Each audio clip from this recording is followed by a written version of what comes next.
Hello, friendos. My name is Nez. The year is officially done, but we're continuing our look back and year-end review of Arknights in 2023. We're gonna reminisce about the past, we're gonna reminisce about all these events, while also hoping for the future. So we're gonna be reacting to all of the events that happened this year.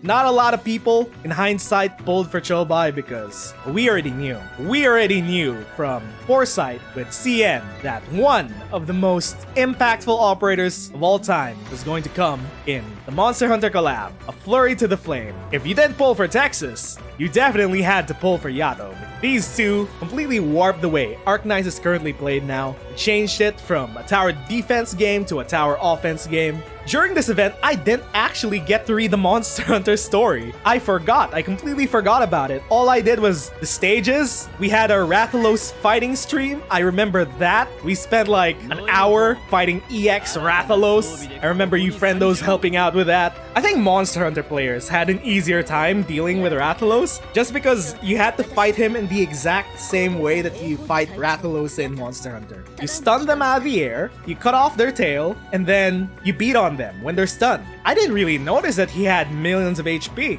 I just played the mechanics for once. I didn't brute force it. I think Rathalos was pretty well designed in all honesty. We had the release of our 1-star and our altars with Rathalos Norcorin. We got Yato pretty early on in our pulls. For the last 10 pulls that I got for free, I finally got Rathalos Norcorin. That was a great way to end the event. I actually read the Monster Hunter event just recently. It's pretty good. We finally got to Hingashi. We spent a lot of time in so many other countries, but Hingashi was pretty ignored considering Japan is Arknights' second biggest market. Hopefully, when this event comes back, we get some new operators. So judging by the Rainbow Six rerun, which is also getting new operators to come with it, we already have precedent to expect that when the Monster Hunter event reruns, if it ever does, that's still a thing that we could worry about, we could get a different altar. So after the Monster Hunter event, we had Guide Ahead, which is our first foray into the Laterano arc of Arknights. We're finally getting into Laterano, everything going on with the Sancta, everything going on with Mustima, with Lemwen, Exia's sister, and so far I think this event had the most memorable soundtrack by far. At least for this year, we got a mix of techno plus church choirs.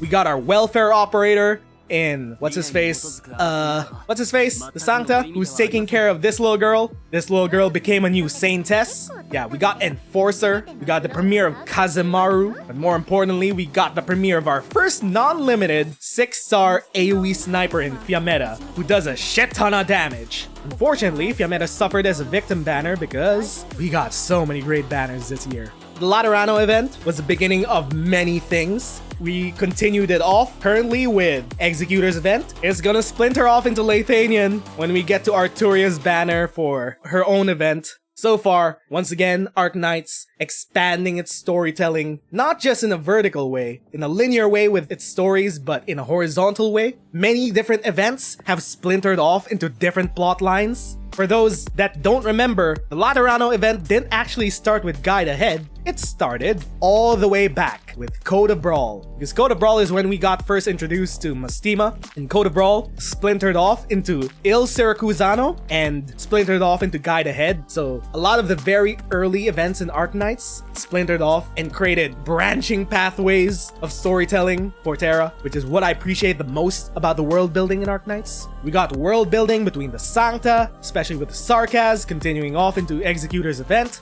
Good shit, good shit. But anyway, after that, it was time. After Guide Ahead, it was time for the end of an era. The final contingency contract season of Season 1. Operation Base Point. We got the best clears, some of the top clears in all of CC Season 1 being showcased in every single regional version of this trailer. I think the first season of Contingency Contract went out with an absolute bang. We ended off with one of the most iconic bosses in all of Arknights, the Red Weeb. We got the Red Weeb and his katana, who could one-shot almost every single defender that you could have. People wanted to clear it with the teams that they brought to the first CC, and it was definitely a rush of nostalgia for a lot of people.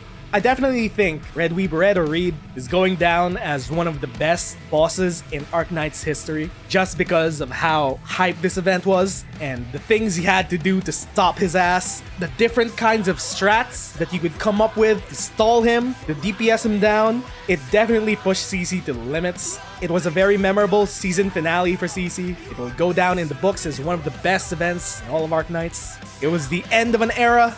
Unfortunately, now we have Pinch Out and the next season of CC. Hopefully, Hypergriff will take all the feedback and they change things for the better. We have yet to see that happen. Hypergriff, the ball is in your court. After the season finale of CC, we finally got the continuation of the main story. We got the premiere of episode 12 of Arknights, All Quiet Under the Thunder. I genuinely believe this is one of the best story events that we got the entire year. I think this story came at a very, I'm not gonna say opportune time, because that's a bit wrong to say. We know by now that the Victorian War between the Sarkaz, the homeless Sarkaz, and Victoria as a whole, it was very reminiscent of current ongoing events happening at this time during the premiere of this event.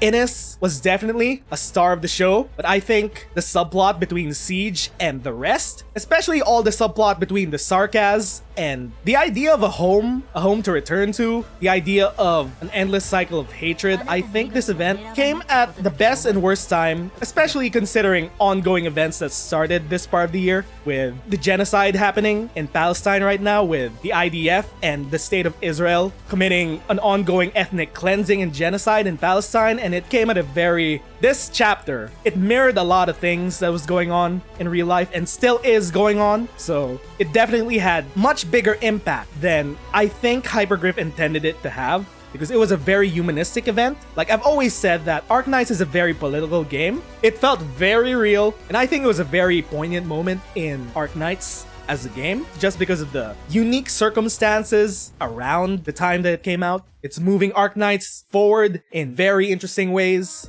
I can't wait to see the climax of this entire Victorian arc, because so far it's been building up to such grand scales. We got the Dukes, we got Rhodes Island, we got the Sarkaz, and then we got Dublin. Dublin is still the wild card in all of this. We got Reed, we have Eblana, both of their Dublin factions. How will the Irish analog in Arknights find their own land? Because Dublin themselves also mirror some of the Sarkaz plight in that they were ethnically displaced out of their land on Victoria. How will Eblana, Reed, and Siege face each other? It's all gonna be very interesting. And that is why episode 12, All Quiet Under Thunder, is my favorite Arknights event of all time, maybe.